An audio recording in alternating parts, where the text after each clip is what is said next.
I'll ask honorable members to remember the passing of several members, well-known members of our community, and indeed the young child from Sir John Comber Primary School who passed away recently from the district of West Bay. Please be seated.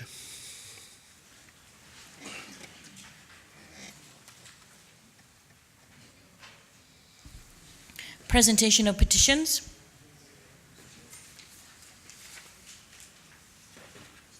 No petitions. Presentation of papers and of reports. 2017 Annual Report of Reg. 30th of April 2018, to be laid on the table by the Honorable Premier, Minister of Human Resources, Immigration and Community Affairs. Honorable Premier. Thank you, Mr. Speaker. Mr. Speaker, I beg to lay on the table of this Honourable House the 2017 Annual Report of OFREG, which was published on the 30th of April 2018. So ordered. Does the member wish to speak thereto? No, thank you, Mr. Speaker. Thank you. Utility Regulation and Competition Office Financial Statements, 31st of December 2017, to be laid on the table by the Honourable Premier, Minister of Human Resources, Immigration and Community Affairs. Honourable Premier. Thank you, Mr. Speaker. I beg to lay on the table of this Honourable House financial statements of the Utility Regulation and Competition Office, known as OFREG, for the year ending 31st of December 2017. So ordered.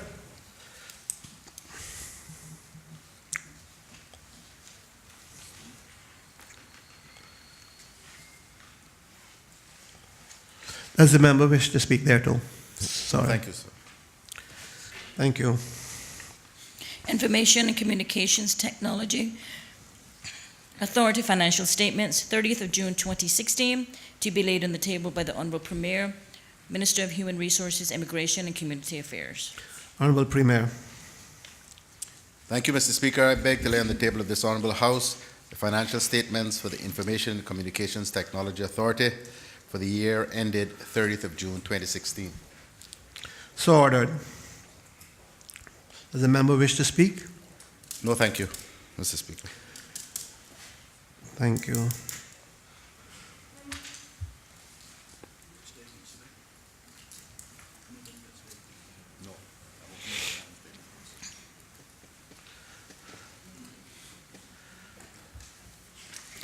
Information and Communication Technology Authority Financial Statements for the period ending 15th of January 2017, to be laid on the table by the Honourable Premier, Minister of Human Resources, Immigration and Community Affairs.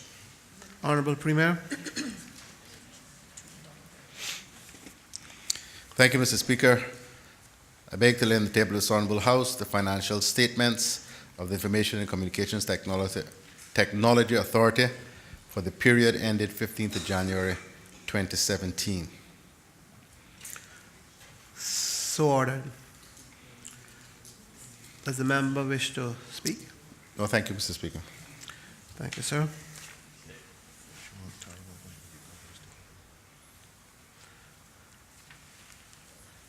Go back to her.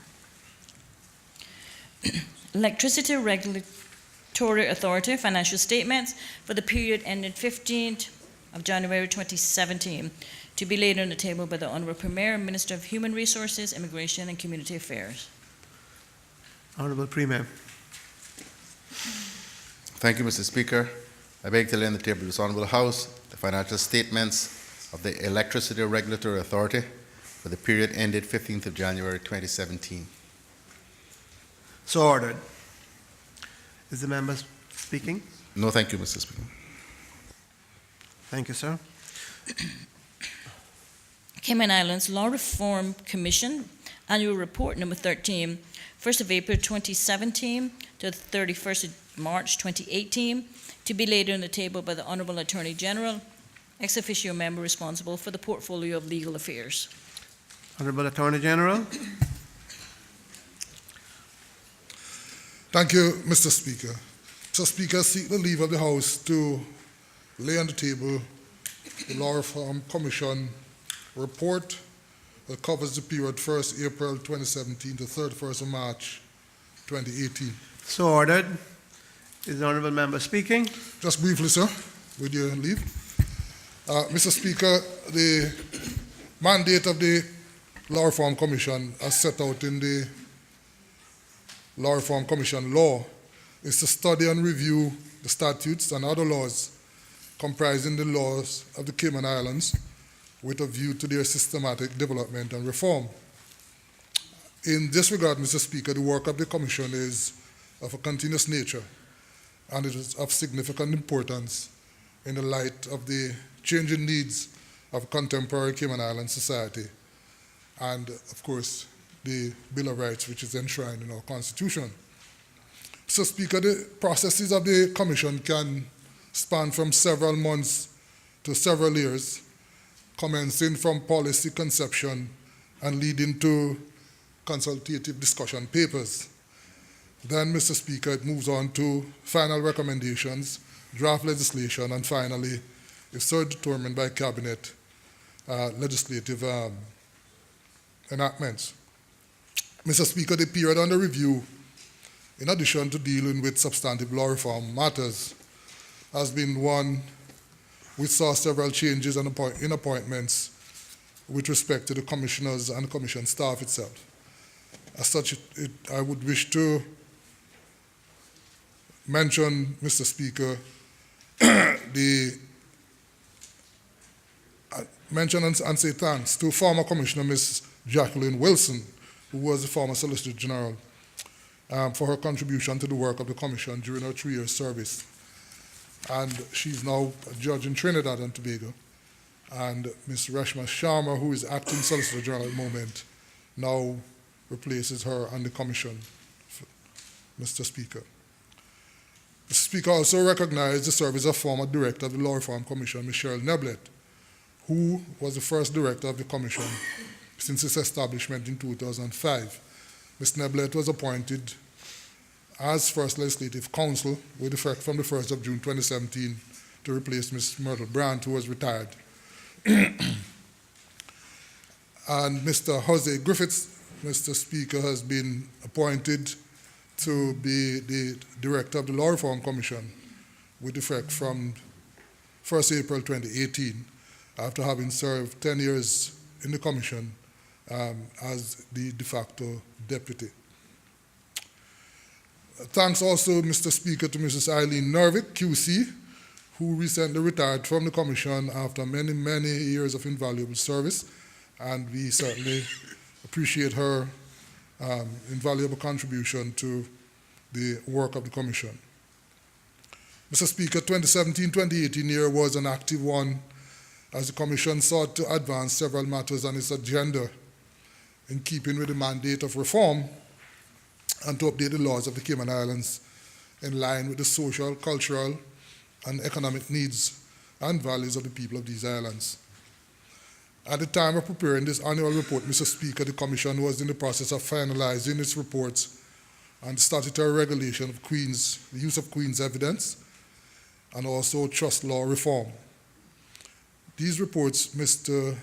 Speaker, have now been finalized for referral to the Cabinet at the appropriate time.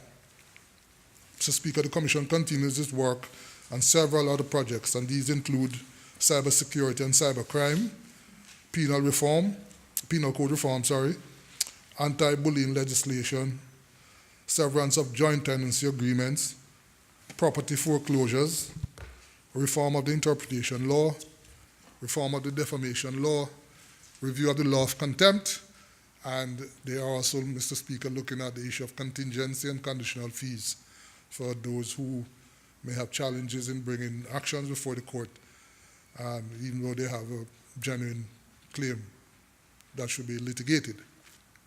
So, Mr. Speaker, all these projects are at various stages of the law reform processes and are on completion intended to result in clear, fair, and modern laws appropriate for our progressive democracy. Going forward, Mr. Speaker, the Commission intends to add new areas to its law reform agenda, by implementing more active methods to engage the general public and stakeholders, both within the private and the public sector. The aim, Mr. Speaker, is to identify with greater degree of accuracy matters which impact or could potentially impact the interests of respective stakeholders, and having so determined, which could benefit from examination by the Commission. In this regard, Mr. Speaker, the Commission would also understandably welcome suggestions from members of the public and members of this Honourable House on areas of laws that they think ought to be looked at with a view to reforming the same. Mr. Speaker, it is expected that the Commission work will continue to facilitate and inform government response to the changing dynamics of our legal environment, and will help to ensure that our legal system can respond appropriately and effectively. And so, Mr. Speaker, I wish to thank Chairman Mr. Ken Farrow, QC, and all the members of the Commission for their invaluable work, for their continued professionalism and dedication to the work of the Commission. And so, Mr. Speaker, I accordingly commend the 13th annual report of the Law Reform Commission for the review of this Honourable House and for the public at large. I thank you.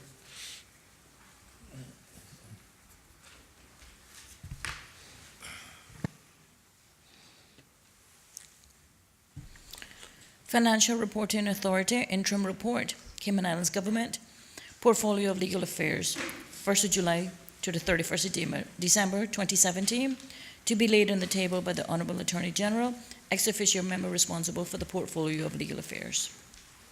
Honourable Attorney General.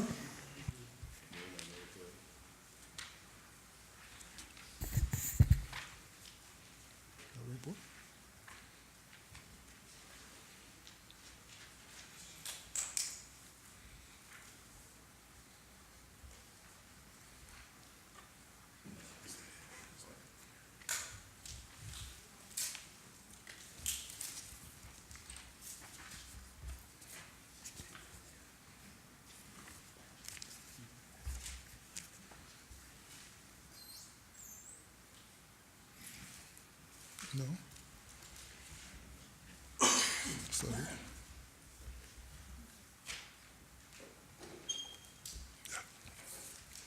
Thank you. Thank you, Mr. Speaker. Sorry. Mr. Speaker, I beg leave of the House to lay on the table the interim report of the Financial Reporting Authority covering the period 1st July to 31st December 2017.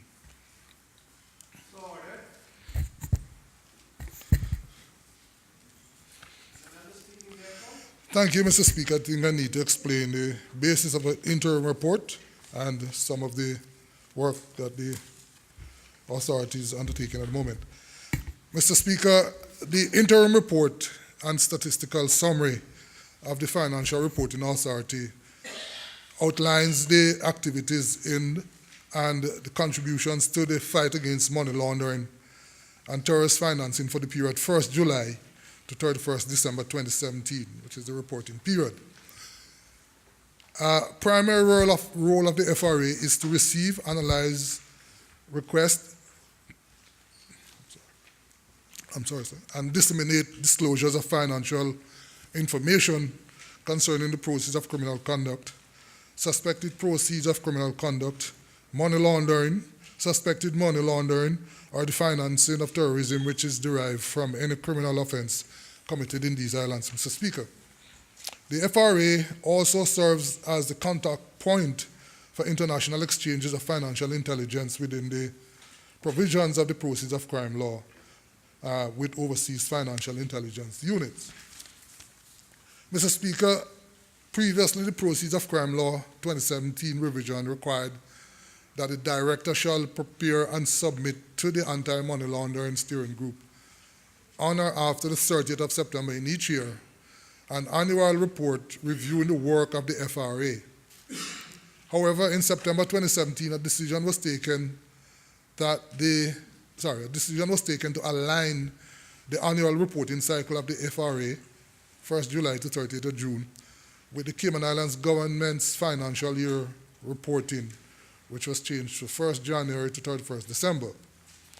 So Section 11B of the Proceeds of Crime Law, Mr. Speaker, was therefore amended, which now stipulates that the director shall prepare and submit to the steering group no later than 3 months after the date of the end of the financial year, an annual report reviewing the work of the FRA.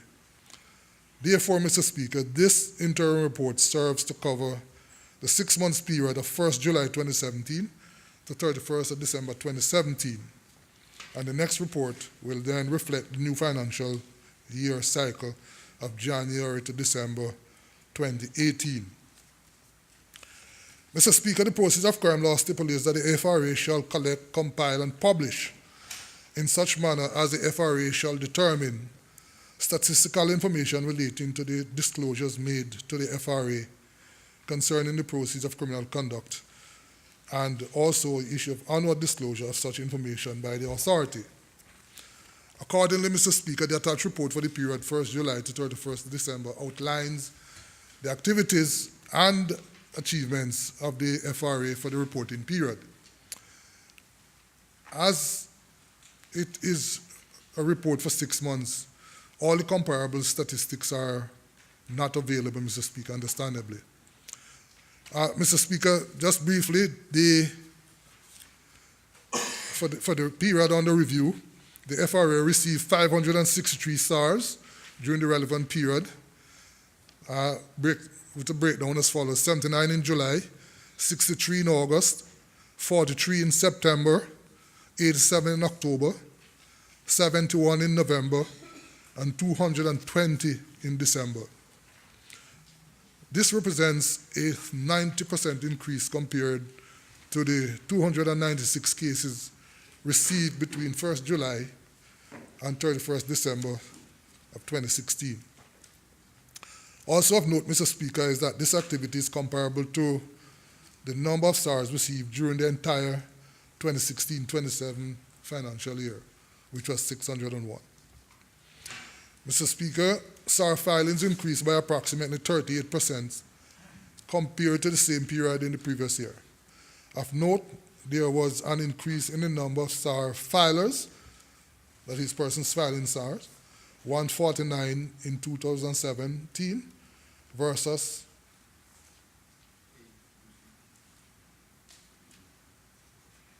149 in 2017 versus 106 in 2016, a 41% increase.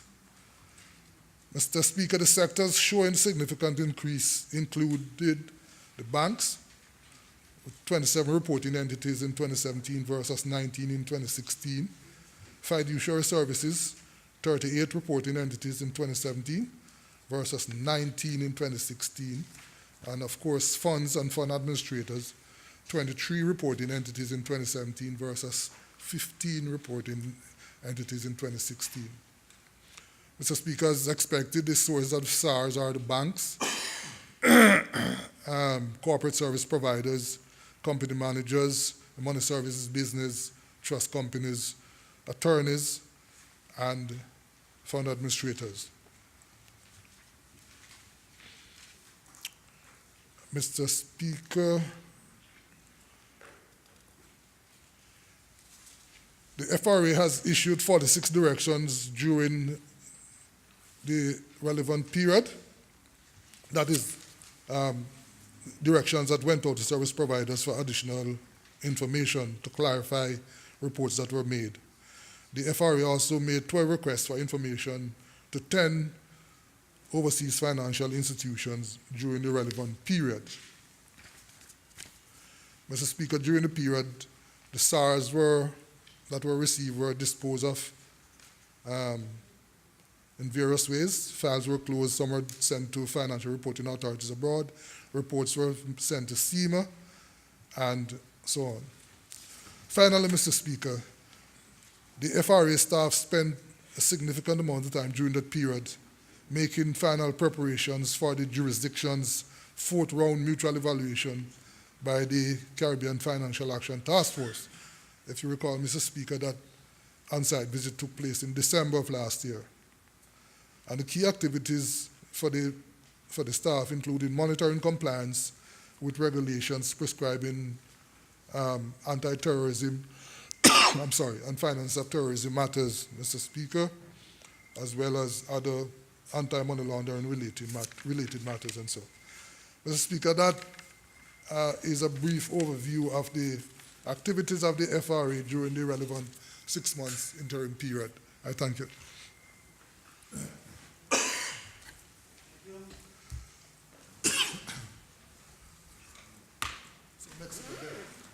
Financial statements of the Cayman Islands National Insurance Company, Synico, for the year ended 30th of June 2015, to be laid on the table by the Honorable Minister of Finance and Economic Development.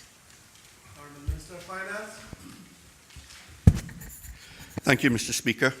Mr. Speaker, I beg to lay on the table of this Honourable House the 2014-15 audited financial statements of the Cayman Islands National Insurance Company. So ordered. Is the member speaking thereto? Very briefly, Mr. Speaker. Mr. Speaker, the Office of the Auditor General completed the audit of Synico's accounts, 2015 accounts, on the 8th of December 2017. The audited financial statements show that Synico ended the 2014-15 financial year with total assets of $36.3 million, total liabilities of $20.1, and cash and cash equivalents of $25 million. During the 2014-15 financial year, Synico earned $65.9 million in total revenue, incurred expenses totaling $67.4 million, and there was a resulting operating loss of $1.4 million for the year ended 30th of June 2015. Mr. Speaker, the Auditor General issued an unqualified opinion on the 2014-15 financial statements of Synico, and this means that the information contained in the financial statements can be relied upon. Thank you, sir.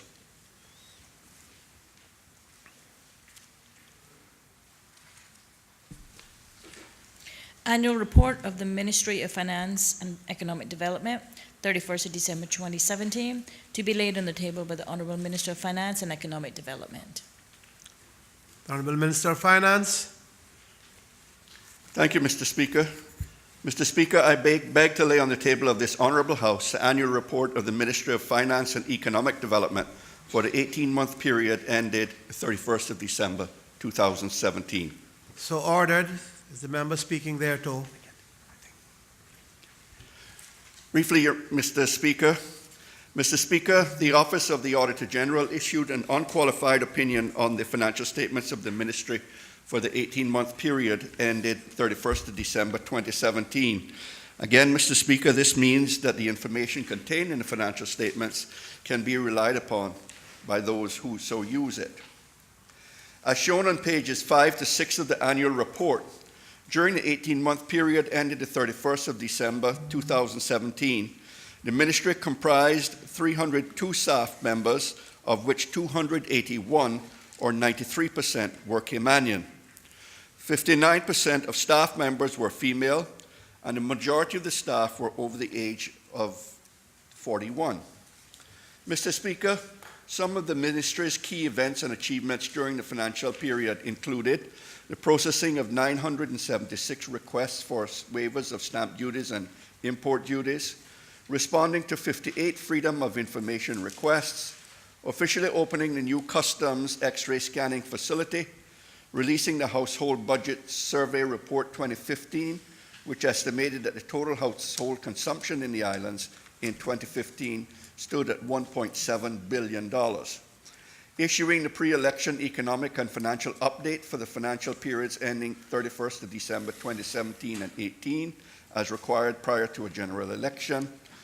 Tabling of the 2018 Strategic Policy Statement in the Legislative Assembly. Preparing and delivering to the Legislative Assembly the 2018 and 2019 budgets. Assisting with the achievement of $4 million in procurement savings across the government. The Customs Department arresting 58 persons and seizing 51.08 pounds of ganja and 2.12 pounds of cocaine. Developing policies on internal controls, transfer payments, and loans made. Completing the new Consumer Price Index basket, and processing of 6.1 million pieces of mail.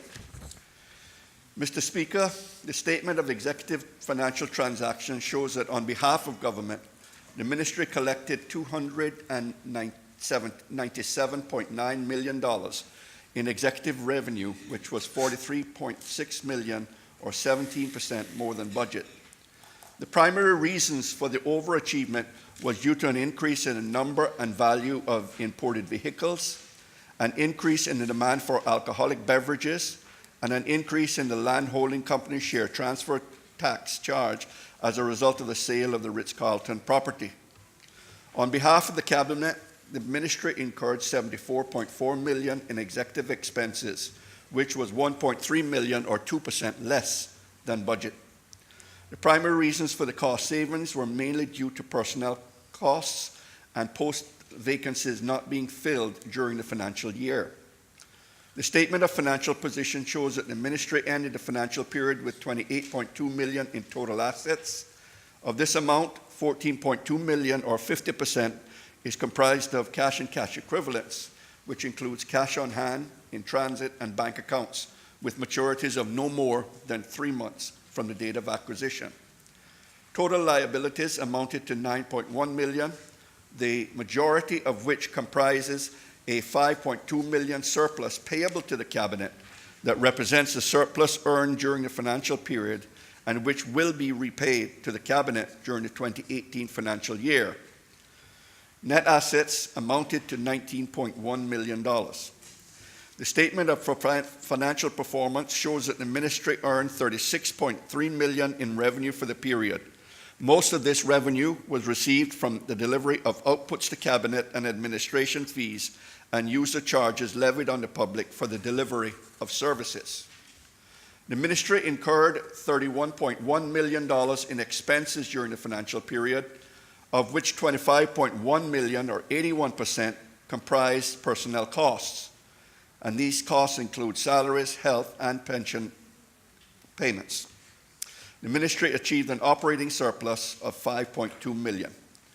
Mr. Speaker, the financial statements demonstrate that the Ministry used the public's resources prudently, and I am immensely proud of the Ministry's accomplishments during the 18-month period.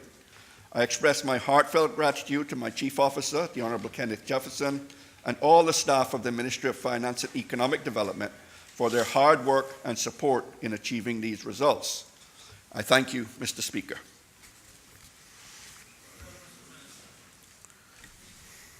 Cayman Islands Government Unaudited Quarterly Financial Report, 3-month period ending 31st of March 2018, Core Government. To be laid on the table by the Honourable Minister of Finance and Economic Development. The Honourable Minister of Finance.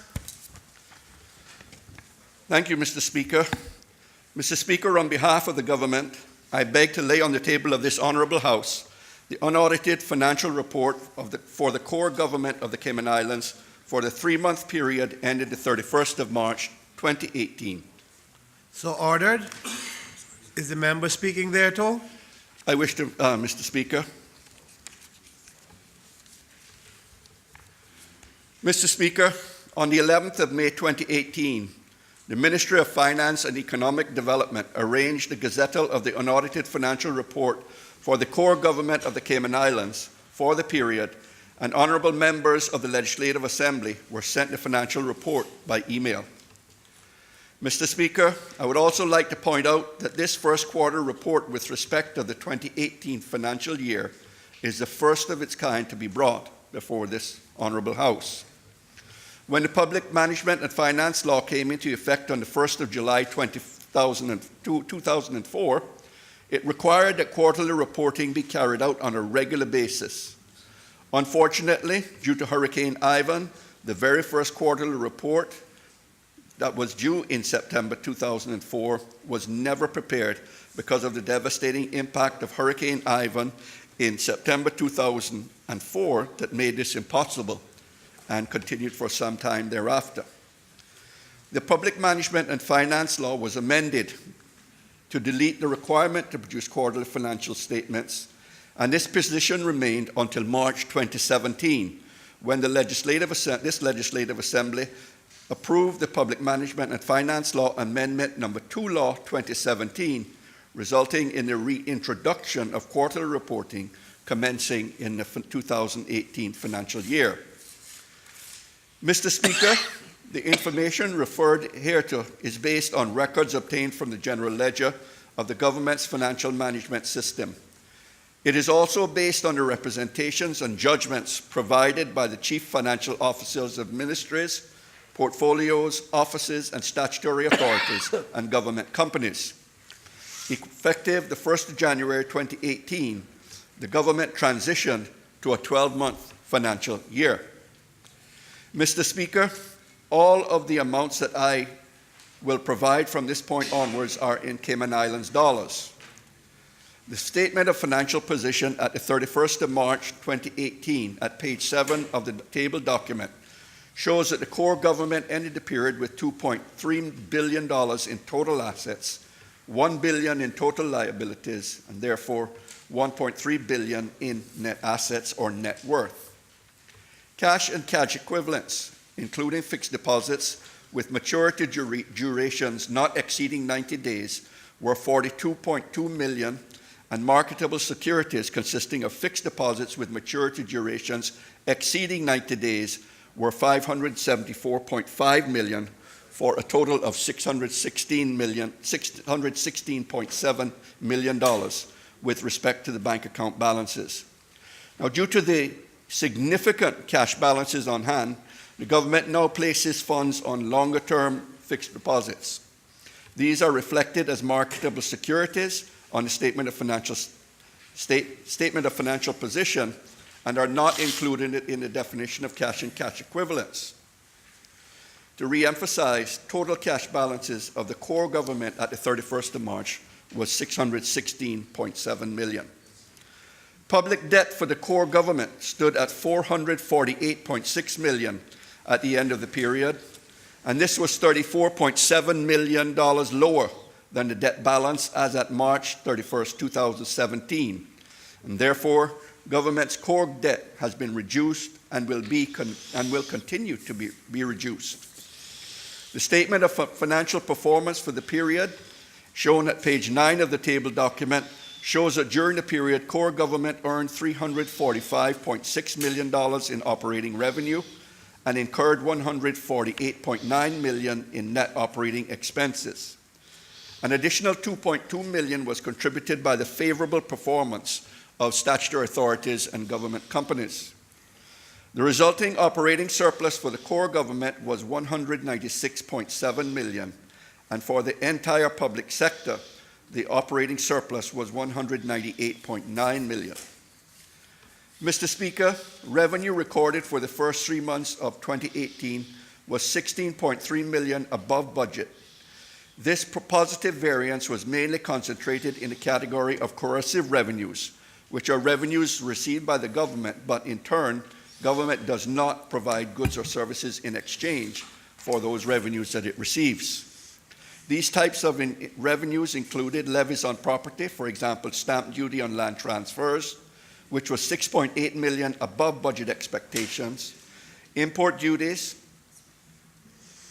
for example, the general categories of other import duty was $1.7 million, and alcoholic beverages duty $1 million better than budget expectations. Other levies on international trade and transactions, primarily cruise ship departure taxes, are placed under this description, and they were $1.5 million ahead of budget expectations for the quarter. And domestic levies on goods and services have the following examples of revenue items that are placed under this general heading with the following positive variances for the first quarter of 2018. Bank and trust license fees were $4.1 million greater than budget.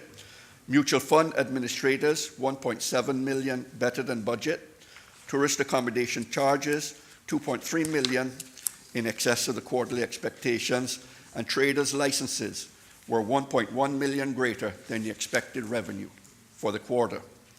These positive variances from the budget are partially offset by negative variances in other revenue items such as other company fees, annual permanent residency, resident work permit fees, and work permit fees and partnerships fees. Mr. Speaker, in addition to higher revenues, expenses incurred for the period were lower than budget by $14.2 million. The areas that achieved the largest expenditures were the categories of personnel costs and supplies and consumables. Costs relating to personnel for the first quarter amounted to approximately $70 million, which reflects a savings in personnel costs of $4.7 million compared to a budget of $74.7 million. This favorable variance is a result of several ministries and portfolios having vacant posts that were not filled during the quarter. These included positions for the Fire Service, Prison, Public Lands Commission, and schools. Supplies and consumables were lower than projected, producing an underspend of $7 million. Within the supplies and consumables classification, the most significant savings related to the category purchases of services, which accounts for 72% of the $7 million overall positive variance in supplies and consumables.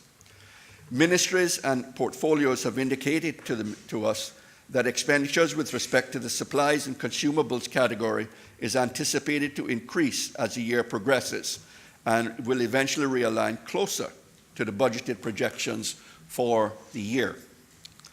The statement of cash flows at page 12 of the document shows that the net cash inflows from operating activities total $178 million. The net cash outflows used by investing and financing activities totaled $194.4 million and $2.6 million, respectively. Mr. Speaker, the overall fiscal performance reported for the period shows an operating surplus of $198.9 million and is 20% higher than the budget expectations for the quarter. This favorable position was due to the revenues and expenses outperforming the first quarter budget projections, coupled with the favorable contributions by statutory authorities and government companies. The government's cash position at $616.7 million, mainly as a result of favorable balances in operating cash and deposits. A significant portion of this cash will be used for the repayment of the government bond that matures in November 2019. Mr. Speaker, despite the overall favorable results of the period, the higher revenues generated by the annual renewal of licenses and registration in financial services sector will now need to be bolstered by the results of other income streams such as duties on imports and tourist accommodation charges throughout the remainder of the year to ensure that the 2018 financial year's budgeted results are achieved. Additionally, Mr. Speaker, as ministries anticipate fewer delays in recruitment and delayed projects begin to come online during the remainder of the year, early underspending experienced in expenses and capital expenditures will not likely hold true for the remaining 3 quarters of the year. The audited financial report for the core government of the Cayman Islands for the 3-month period 31st of March 2018 is available on the government's and the Ministry of Finance and Economic Development's website, www.gov.ky and www.mof.gov.ky. Mr. Speaker, I commend this report to this Honourable House and thank you for allowing me to speak. Mr. Speaker. The member from Bontown West. Thank you, Mr. Speaker. I'm sorry. I think, in fairness, just listening to the minister a while ago, I think the House really needs to give the Ministry of Finance some props for what they have achieved. I know it may not be standard, but the reason why I'm saying it, Mr. Speaker, is that we're always critical when we don't get information in time or we don't get this.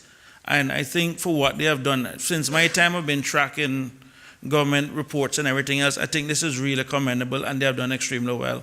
So I just think that we should at least, the House needs to at least recognize that. They have really done well. It is procedurally not on the paper, but we take that you spoke for the House.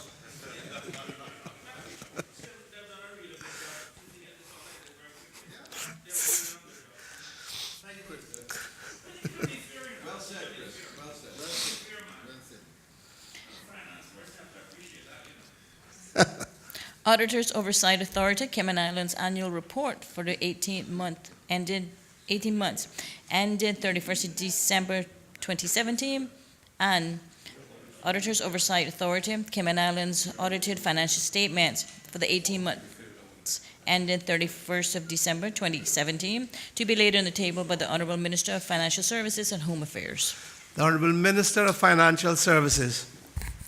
Thank you, Mr. Speaker. Mr. Speaker, I rise to lay on the table of this Honourable House the annual report and audited financial statements of the Auditor's Oversight Authority for the 18-month period beginning 1st of July 2016, ending 31st December 2017. Yes, Mr. Speaker. Both of them, and we lay both on the table at the same time. Yes, sir. So I'm laying the annual report as well as the audited financial statements of the Auditor's Oversight Authority. So ordered. Is the member speaking there too? Yes, Mr. Speaker, just briefly. Mr. Speaker, the annual report just tabled consists of the Statement of Responsibility for the Financial Statements, the Auditor's General Report, the Statement of Financial Position, the Statement of Financial Performance, the Statement of Change in Net Worth, Statement of Cash Flows, and the Notes to the Financial Statements. Mr. Speaker, the Statement of Financial Position of the Auditor's Oversight Authority as of the 31st December 2017 showed that total assets were valued at $361,160, up 37.3% from the annual budget. Total liabilities were $15,000, down 18.5% from the budget amount. Total net worth was up 41.5% from the budgeted amount at $244,600. Mr. Speaker, I wish to highlight a few significant events that occurred during the reporting period. First of these events was the successful passage of the Auditor's Oversight Amendment Law 2016 by the Legislative Assembly. The approved amendments to the law expand the potential scope of inspection activities of the Auditor's Oversight Authority to include 2 additional categories of audits subject to their oversight, and to permit cooperation between the Auditor's Oversight Authority and other audit regulators. In connection with the above, the Auditor's Oversight Authority is in the process for applying to the relevant bodies in the European Commission, the Financial Services Agency, CPAAOB in Japan, and the Federal Auditor Oversight Authority in Switzerland for equivalence status. During the fiscal year of 2017, in a significant development, the Auditor's Oversight Authority became a signatory to the Independent Audit Regulators, or IFIAR, Multilateral Memoranda of Understanding document, which will facilitate the entering into of a Memorandum of Understanding with other independent audit regulators, member audit regulators around the world. And there are now 52 countries which are members of the IFIAR, of whom 22 countries are signatories to this MMOU document. Mr. Speaker, the accounts of the Auditor's Oversight Authority as of December 31st, 2017 are unqualified and present fairly in accordance with the International Public Sector Accounting Standards. In closing, I'd like to recognize and thank the current and previous boards, management, and staff of the Auditor's Oversight Authority for a job well done. Thank you, Mr. Speaker.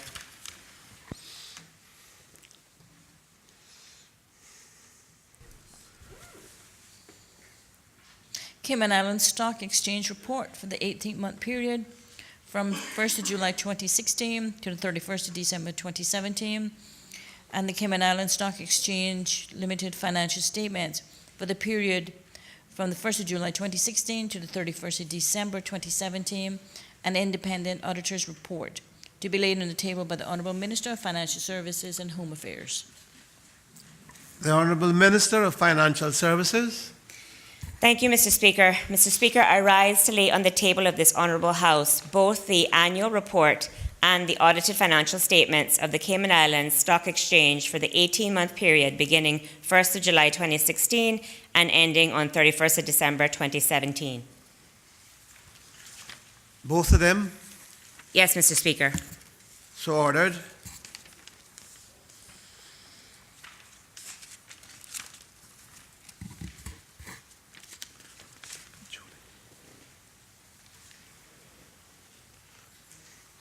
Is the member intending to speak? Yes, Mr. Speaker, thank you. The audited financial statements of the Cayman Islands Stock Exchange as at 31st December 2017 comprise of the Statement of Comprehensive Income, the Statement of Financial Position, Statement of Changes in Shareholders' Equity, Statement of Cash Flows, and notes to the financial statements. Mr. Speaker, total revenue earned by the Cayman Islands Stock Exchange for the 18-month period beginning 1st of July 2016 and ending 31st December 2017 totaled $3,083,106. Total operating expenses totaled $2,134,265, and a net income for the year was $948,841. The Cayman Islands Stock Exchange ended the 18-month period with $3,258,076 in total assets, $247,308 in current liabilities, and a total shareholder equity of $3,010,768. The net cash provided by operating activities of the Cayman Islands Stock Exchange totaled $1,038,686 for the 18-month period. Net cash used in investing activities totaled $24,826, and the cash and cash equivalent of the stock exchange at 31st December 2017 was $2,738,955. Mr. Speaker, the Auditor General issued an unqualified or clean opinion on the financial position of the Cayman Islands Stock Exchange as at 31st December 2017. Mr. Speaker, a dividend payment to the Cayman Islands Stock Exchange shareholder, that being the government, for the year ended 30th of June 2016 was calculated at CI 3.68958 per share, totaling $368,958 was declared. The Cayman Islands Stock Exchange has current listed market value of approximately $241.4 billion US dollars. Mr. Speaker, as at 31st December 2017, the Cayman Islands Stock Exchange had admitted over 4,600 securities. 16 listing agents and 5 broker members are registered with the Cayman Islands Stock Exchange. Mr. Speaker, the Cayman Islands Stock Exchange continues to focus on diversifying its income streams by further developing its fee-generating activities and reviewing its rules to identify appropriate policies that can be introduced to enhance competitiveness and efficiency in line with international practices and standards. Mr. Speaker, again, I must recognize and thank the current and previous boards, management, and staff of the Cayman Islands Stock Exchange. Thank you. Thank you, Minister.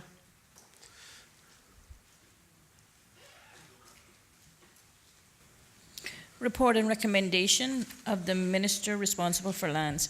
Vesting of Crown Land Block 11B, parcels 91 and 94, to the Shoreline Development Company Limited, to be laid on the table by the Honourable Minister of Education, Youth, Sports, Agriculture and Lands. Honourable the Minister of Education. Thank you, Mr. Speaker. Good morning. I beg to lay on the floor of this Honourable House the report dealing with the vestings of Crown Land, Block 11B, parcels 91 and 94 to Shoreline Development Company Limited. So ordered. Is the Honourable Minister speaking? Yes, briefly, Mr. Speaker. Thank you. Mr. Speaker, parcel 11B 91 comprises of 0.4497 acres of undeveloped Crown property. It's located immediately to the west of the Esther-Le-Tibbetts Highway, just north of the 7-mile public beach park. The parcel is in the shape of an elongated rectangle and forms the eastern half of a recent 2-lot subdivision of what was formerly Block 11B, parcel 37, that extended from the highway west of the said public beach. Block 11B, parcel 94, comprises of 3.758 acres, also of undeveloped Crown land. The zone is neighbourhood commercial, and it's located east of the 7-mile beach public park and car park at the new roundabout junction by the Esther-Le-Tibbetts Highway and the West Bay Road. The parcel is a square shape and it adjoins parcel 91. Parcel forms the eastern half of what used to be Parcel 11, Block 11, Parcels 7, 23, and 26, that extended from the highway west to the former route of the West Bay Road. Mr. Speaker, Block 11B, Parcels 7, 23, and 26, which have now become Parcels 93, 92, and 94, are subject to an 82-year ground lease held by Shoreline Development Company that expires in 2068. Shoreline Development Company is a DART Realty affiliated company. In the NRA agreement, which was signed by the government, DART Realty and the National Roads Authority in December 2011, in particular the Third Amendment dated the 30th of May 2016, it was agreed that the government would recommend to the Legislative Assembly a sale of what is now Block 11B, Parcel 91, to DART Realty affiliate in return for market value, and B, a conversion of the existing leasehold interest to freehold interest in what is now Block 11B, Parcel 94, for an appropriate premium payment. Mr. Speaker, in return, DART Realty contracted his affiliate company's long-term leasehold interest in the Crown Land Block 11B, Parcels 92 and 93, that they would surrender it for nil consideration, or $0. Parcel 92 comprises what will be part of government's 7 Mile Beach Public Park, and Parcel 93 comprises of the intended public road, which will leave government now with an unencumbered freehold interest in these said parcels. Mr. Speaker, in accordance with Section 10.2 of the Governor's Vesting Lands Law 2005 revision, 3 evaluations were commissioned to determine the market value of Block 11B, Parcel 91, and the premium to be payable for the conversion of the leasehold interest to freehold interest, or absolute possession, in respect of Block 1B, Parcel 94, 1 from the government's land and survey, and 2 from the private sector property valuation companies. The 3 opinions of value are set out in the report. Block 11B, Parcel 91, market value was evaluated for $225,000 by DDL, $487,200 by IRR, and evaluated by Lands and Survey for $360,500. For Block 11B, 94, which is the premium payable for conversion from leasehold to freehold, was evaluated for $810,000 by DDL, $562,800 by IRR, and evaluated for CI $740,000 by Lands and Survey. Mr. Speaker, the total evaluation for both properties were deemed to be $1.232143 US by DDL, $1.25000 by IRR, and the Lands and Survey deemed the value for both properties to be $1.310119 US. Mr. Speaker, a report on this matter was considered by Cabinet, and after negotiations undertaken between Shoreline Development Company and the Lands and Survey Department, careful analysis and consideration of the reports provided by Lands and Survey, it was therefore resolved by the Cabinet to advise His Excellency the Governor to approve the vesting of Crown Land 11B, 91, and 94 to Shoreline Development Company or other affiliate company of DART Realty Cayman Limited in return for 1, a surrender of the leasehold in the interest of parcels 11B, Block 11B, parcels 92, 93, and 94 for a payment consideration of US $1.3 million to the government of the Cayman Islands, plus stamp duty and registration fee. Mr. Speaker, accordingly, the vesting of Crown Land is recommended on the following terms and conditions. Vendor obviously being the Cayman Islands government, the purchaser Shoreline Development Company, property being 11B, parcels 91 and 94, area total of 4.2077 acres, consideration $1.3 million US dollars plus stamp duty, and the Shoreline Development Company would surrender in totality its leasehold interest to freehold as it related to Block 11B, parcels 92, 93, and 94 for nil considerations. Each party, Mr. Speaker, will bear its own legal costs or other associated costs. I thank you for your indulgence, Mr. Speaker.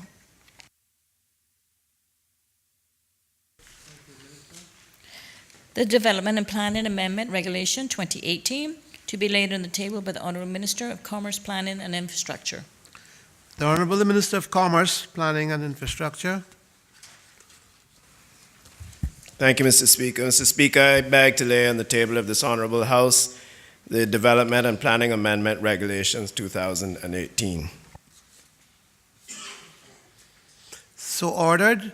Is the Minister speaking there too? Thank you, Mr. Speaker. Mr. Speaker, when we get to the substantive motion, Government Motion Number 10, 2017-2018, titled the Development and Planning Amendment Regulations 2018, I will speak to the motion at that point, sir.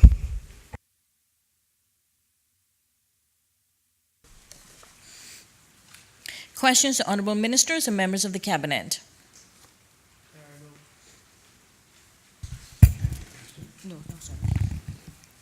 There are no questions on the order paper.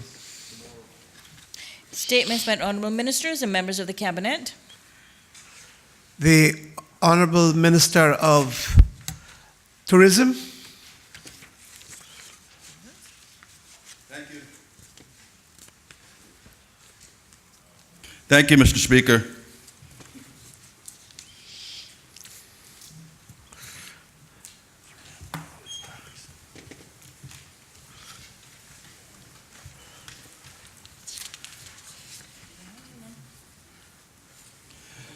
Mr. Speaker, I am very pleased to advise this Honourable House that the Mandarin Oriental Hotel Group has confirmed in Hong Kong this morning that it will manage a luxury property and residences in the Cayman Islands.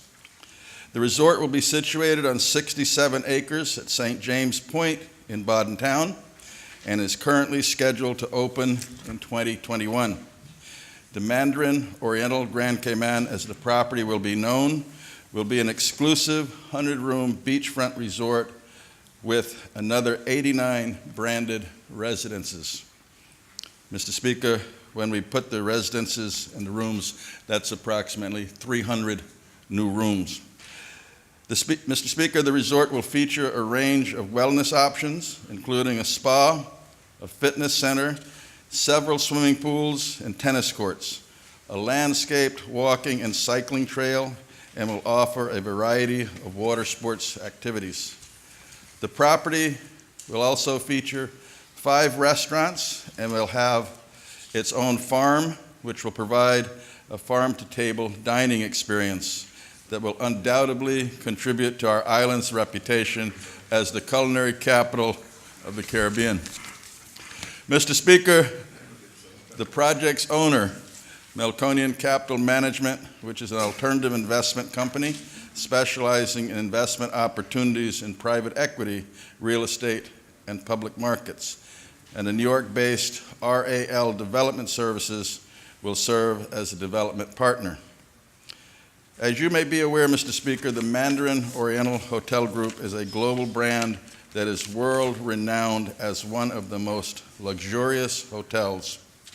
The group operates 31 hotels, 8 residences in 21 countries and territories, with each property reflecting the group's Oriental heritage.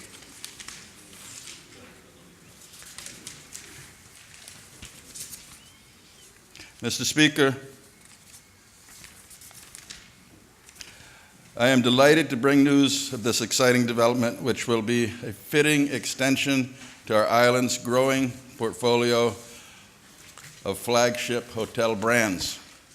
From a marketing perspective, having the globally recognized Mandarin Oriental Hotel in the Cayman Islands will allow us to tap into new market sectors where we've not had access to before. Mr. Speaker, on an economic level, this new addition to our accommodation sector promises to bring many benefits to our shores, and its impact will visibly multiply throughout the community.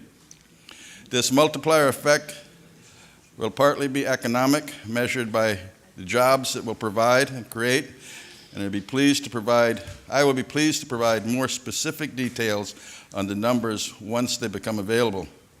In addition, its impact will be social and cultural by ensuring that service excellence and the very highest of standards are visibly present in every aspect of its daily operations, thus reinforcing our long-held Caymanian values of hospitality and courtesy. Mr. Speaker, the government has worked extremely hard in the tourism area of this country. We're very, very pleased the space that we're in and the progress we've made and the future of new projects like this. But we feel it's a milestone day for the eastern districts of Cayman. Minister Seymour has worked hard and been supportive, and I know that he is thrilled that this property is going into the Bodentown area. I also want to mention Minister Hugh for his commitment and hard work in working with the developers as well. As you well know, Mr. Speaker, the developers have been on island for many years. We encourage them to look at a brand 5-star and above because we believe this complemented what Cayman and the Cayman Islands continue to need and attract as far as development.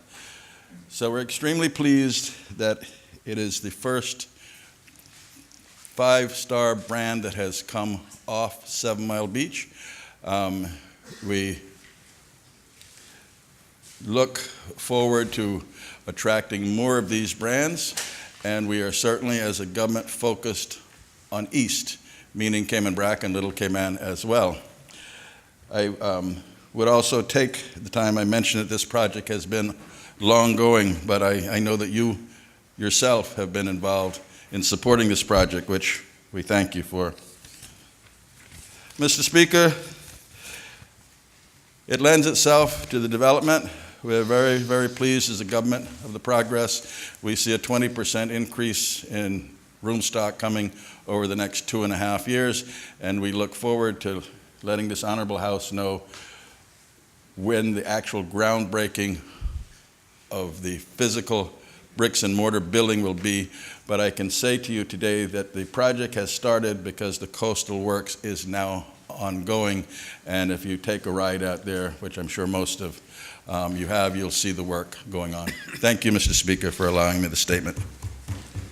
The Honorable, the Deputy Leader of the Opposition. Thank you, Mr. Speaker. Mr. Speaker, in accordance with Standing Order 32, will you Newlands. allow some short questions to be asked in the statement? Short questions are in place. This is good news, if I should say so. I'll tread careful in saying so, but I'll repeat. This is good news for Cayman.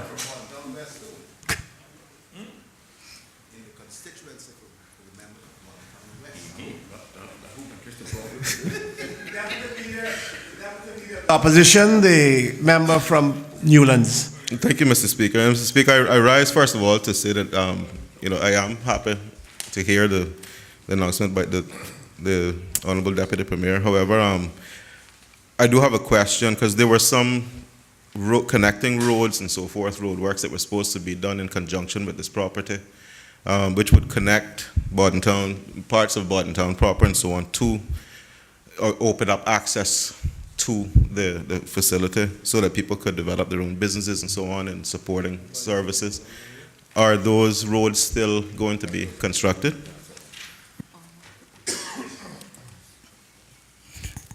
Mr. Speaker, let me thank the member for the question.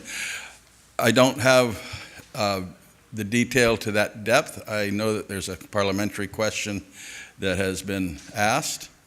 If you want to wait till then, or I'll ask the minister if he has answers for that now.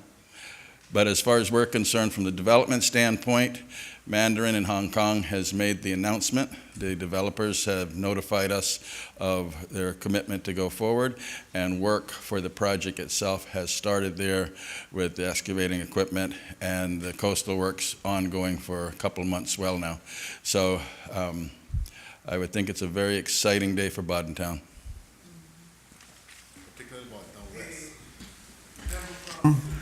Bordentown West. Actually, Mr. Speaker, since the Premier kind of go to me, I have to start. No, I did actually want to report to this Honorable House that I did actually speak to the developer myself last weekend. And yeah, I'm taking no chances with you guys coming up in my neck of the woods. And he did indicate that the original road proposals that were there before, they would have been materially changed. So it's not going to impact the residents as much as it would before. What I can also report to this Honorable House is that I had asked him that the next time he was in town that I would like to host a community meeting for him to discuss with the residents of that area, and he also has agreed to such a meeting for any questions that they may have. So at least I can say that I have reached out to him and I'm in touch with him. As a matter of fact, he did also send me the press release this morning also in terms of what was happening. The member for Georgetown Central.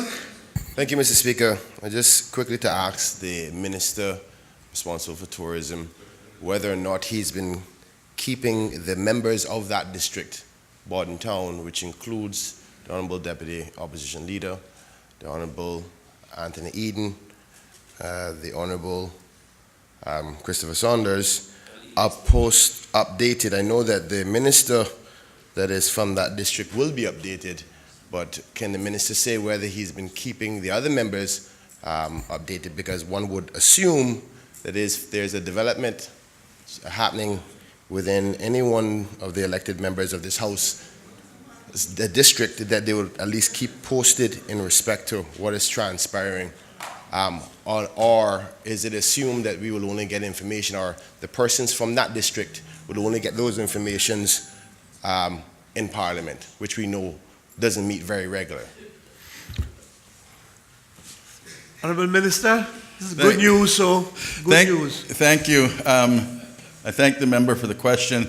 I believe if he would like, I can supply him with the information that came out of Hong Kong. About 4 hours, the official announcement that was released, and I came to this Honorable House and briefed members immediately. All members. At the same time, I have had conversations. The Leader of the Opposition is a person who we talk regular. I have spoken to the member that just spoke and put his position of his contact with the owners. We had a conversation about it. So I will say that anytime members from Bordentown or any place else call, I call them back and we have a discussion about it. But I don't think that from a government standpoint and my ministry standpoint, I could have said anything before it was officially announced by the Mandarin and the owners. The member for Georgetown Central. You have a follow-up, member for Georgetown Central? Yes, Mr. Speaker. Thank you so much. And this question is not to be antagonistic in any capacity. I'm rather glad for the district of Bordentown in respect to new developments, and I'm quite sure it will help the people and the residents of Bordentown.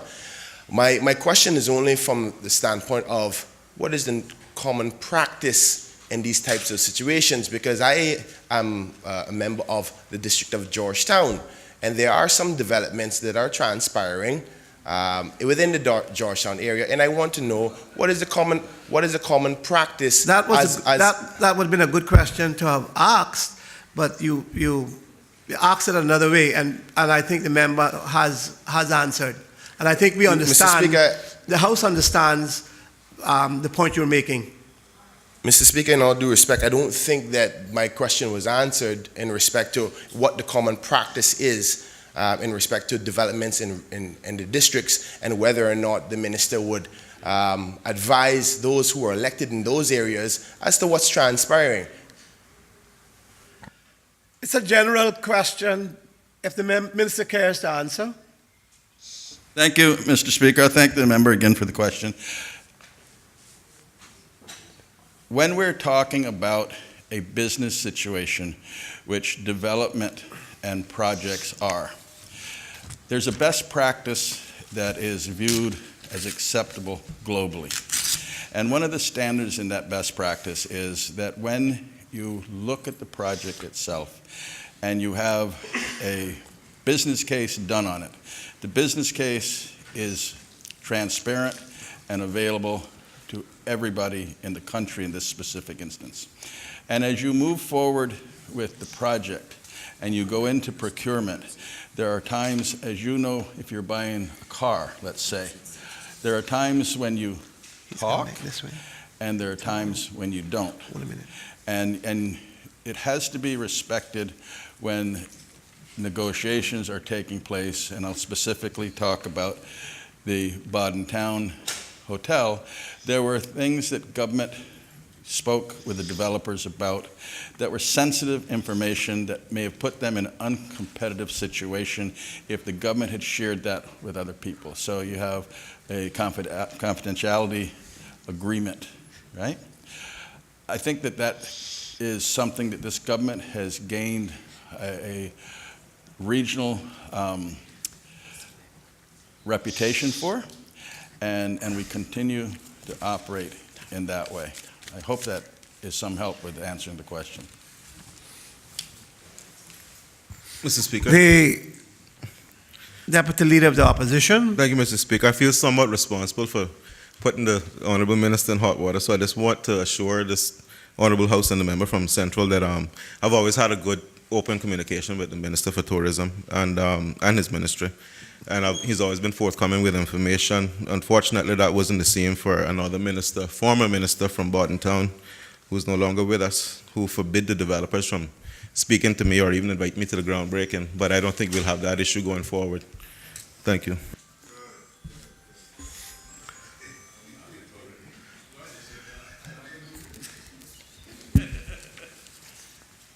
Clark.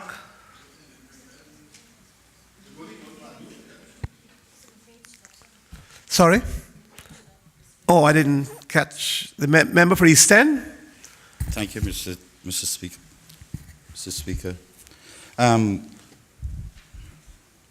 I take it that this Mandarin is the same one that proposed the hotel in East End in 2001 at Barefoot Beach.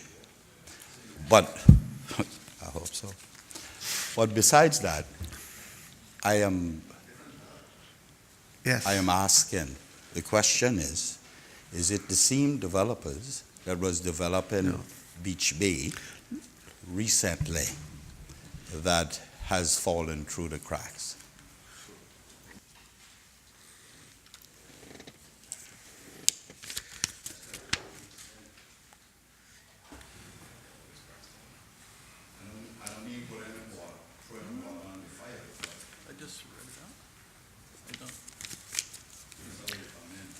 Honorable Minister of Tourism.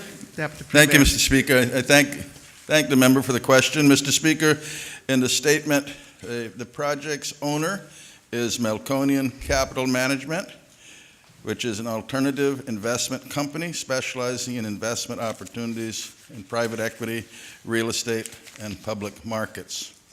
The New York-based RAL Development Services will serve as the development partner.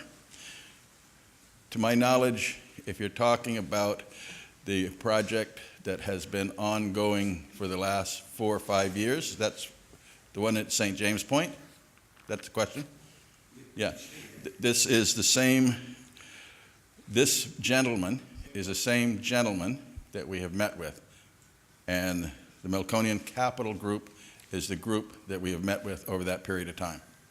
Now, I don't know what happens with other investors behind an equity group. Mr. Speaker, I don't mean to belabor this, but Beach Bay, where we rezoned the property to tourism, which included the Beach Bay condos and some 100 acres of property, it was proposed to do a 300-400 bedroom there, couple hundred bedroom hotel. And there was a gentleman here who served as John the Baptist in front of the development, arranging it, so to speak. Are these the same people now doing the development for Mandarin, or did the previous investors in that property sell that out to this new investment group? Honorable Minister. Mr. Speaker, I wish I could answer that question in a reliable way, because I'm not privy to what their groups do. What I can tell you is that the representation that was made by Melconian Capital. Now, there was also a gentleman that at that point was working with Melconian Capital, and I believe you're speaking about a slim man that had long hair, John Layton. He is not the person that we are talking to at this point. At this point, the person that is doing the representation is Ryan Melconian himself. Mr. Speaker, last one. Member for Eastern. Okay, so that clarifies it then.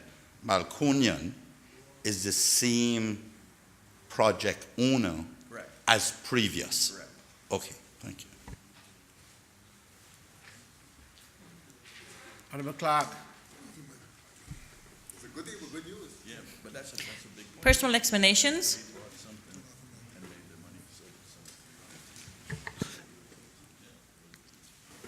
None. Obituary and other ceremonial speeches. Matter has been taken. Raising a matter of privileges.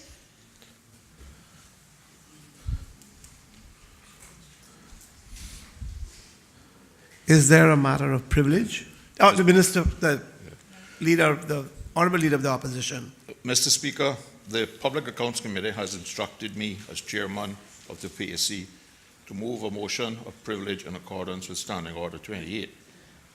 And Mr. Speaker, in accordance with Standing Order 28, the Public Accounts Committee asked for your permission, which you have granted. Therefore, Mr. Speaker, as chairman of the Public Accounts Committee, I now seek your permission to move the motion on behalf of the Public Accounts Committee under this item of business, matters of privilege.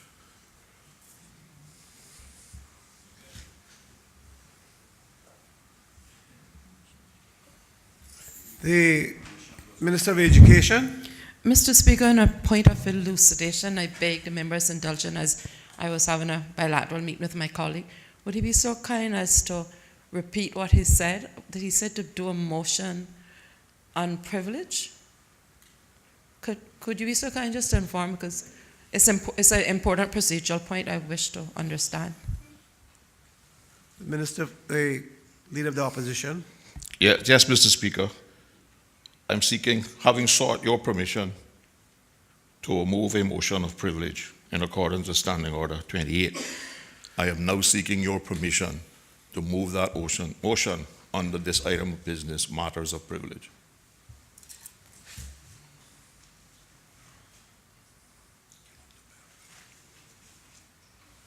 Thank you, Mr. Speaker. Thank you for the House for the indulgence. That's why I was asking for the elucidation before I made an intervention on a procedural point, because as I understand what the member is attempting to do under Standing Order 28, there's a very specific and direct procedure that is set out there in Mr. Speaker, which he can give his intent, but it does not give, as I understand, and is open to the chair's ruling, which I ask an ability to do a motion. Motions come under Standing Order 24, and obviously he could do it without notice under 24.9. So I just want to confirm that he's moving it under Standing Order 28, because that's a particular procedure. And I think it's in the interest of all members to ensure that that is what you're attempting to do, because it does not require a seconder, and it's not an emotion, it's purely an intent to proceed on a matter of privilege. It's a fine line, but it's a most important point, sir. Mr. Speaker, The Leader of the Opposition. the intent is to move a matter of privilege, and the Public Accounts Committee took the initiative to present the matter to the Speaker and sought his approval prior to doing it without notice on the floor of the Assembly.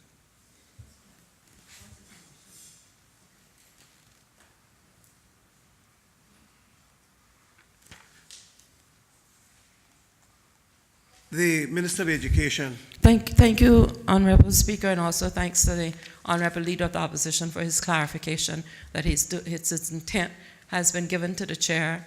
The Chair has advance notice and he can proceed now on the intent, which is not a motion. I'm satisfied.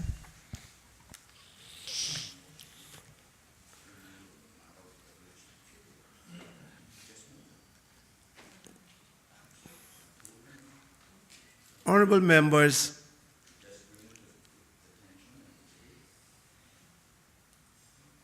I've listened to the member, the Leader of the Opposition, and I will ask him to say what his intentions are, what is the matter of privilege.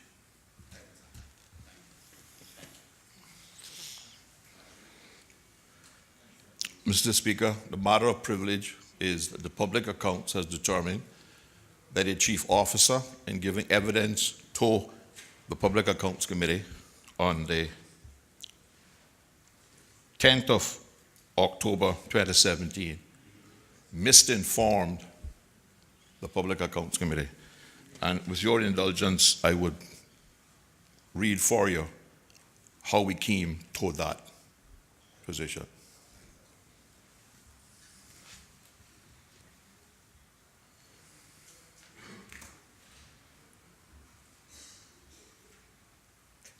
Okay. I think you should proceed to inform the House what is the matter, what the matter of privilege is. That affects the privilege of the legislature.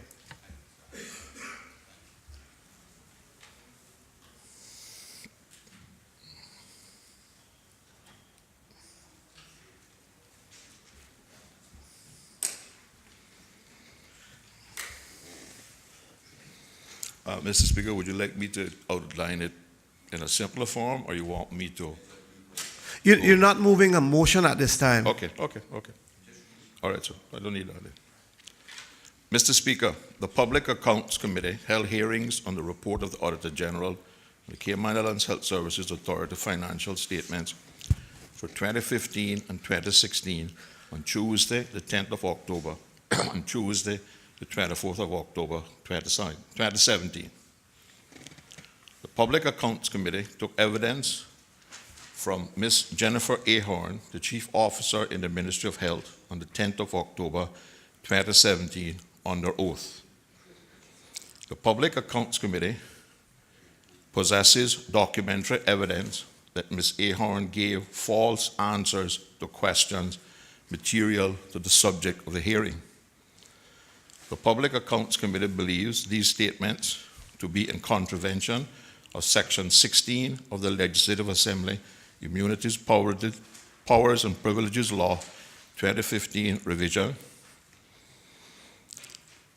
The Public Accounts Committee tabled its report on the 16th of March 2018 that recommended the Deputy Governor take disciplinary action against Ms. Ahorn rather than charge Ms. Ahorn with contempt of the Legislative Assembly, but clearly reserve the right to pursue the charge of attempt. There has been 103 days since the report was tabled and the letter to the Deputy Governor requesting disciplinary action was delivered, and there has been no announcement of such disciplinary action having been taken. Mr. Speaker, permit me to interject there that having informed you of the Public Accounts intent to raise the matter of privilege, the Deputy Governor issued reply to the Public Accounts several days later and issued a press statement several days later dismissing the charge. The Public Accounts Committee believes that the infringement against the Immunities, Powers and Privileges Law are sufficient, that it is seeking the Legislative Assembly to find Ms. Jennifer Ahorn in contempt of this House by virtue of misinformation, or to use the words of the Deputy Governor, erroneously informing the PAC on substantive matters, that this Honorable House find Ms. Jennifer Ahern in contempt, and then the matter would be referred to the Director of Public Prosecutions in accordance with Section 19 for Director of Public Prosecutions to determine whether Ms. Jennifer Ahern be prosecuted for an offense in accordance with Section 16 of the Legislative Assembly Immunities, Privileges, and Privileges Law, 2015, revised.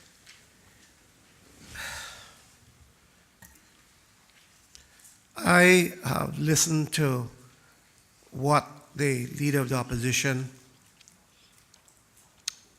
has said.